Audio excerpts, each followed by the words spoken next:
Saudara, mantan Ketua KPK Firly Bahuri kembali mangkir dari panggilan pemeriksaan polisi terkait kasus dugaan pemerasan terhadap ex-Menteri Pertanian Syahrul Yassin Limpo. Polisi menyebut penyidik mempertimbangkan upaya penjemputan paksa. Kabid Humas Polda Metro Jaya, Kombes Ade Arisya mengatakan permintaan penundaan pemeriksaan Firly Bahuri disampaikan oleh kuasa hukumnya pada Kamis pagi. Tim penyidik Polda Metro Jaya kini tengah mempersiapkan langkah terkait ketidakhadiran Firly. Ia menambahkan setelah menjadi tersangka, Firly telah 2 kali mangkir dalam pemeriksaan oleh penyidik Subdit Tipikor Dirkrimsus Polda Metro Jaya.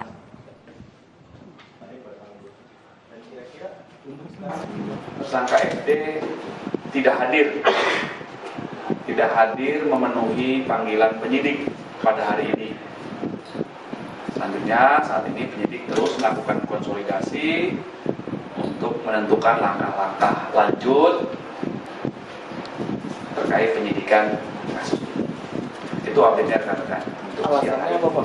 Ada upaya jemput paksa mungkin, Pak, ke depannya? Nanti penyidik yang akan mempertimbangkan. Sementara itu, tim kuasa hukum Firly Bahuri mengatakan kliennya tak bisa hadir karena sudah ada agenda pribadi, yakni acara pengajian rutin. Kuasa hukum menilai proses penyidikan terhadap Firly janggal dan dipaksakan. Tim kuasa hukum menuntut diterbitkannya surat SP3 atau surat perintah penghentian penyidikan terkait kasus pemerasan terhadap ex-Menteri Pertanian. Pak, gimana tadi Pak pemeriksaannya, Pak? Gimana, Pak?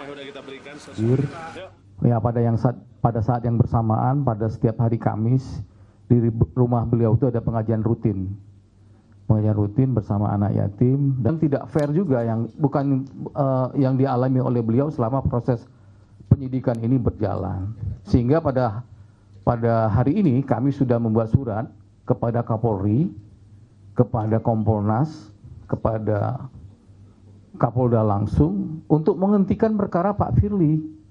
Dengan cara apa?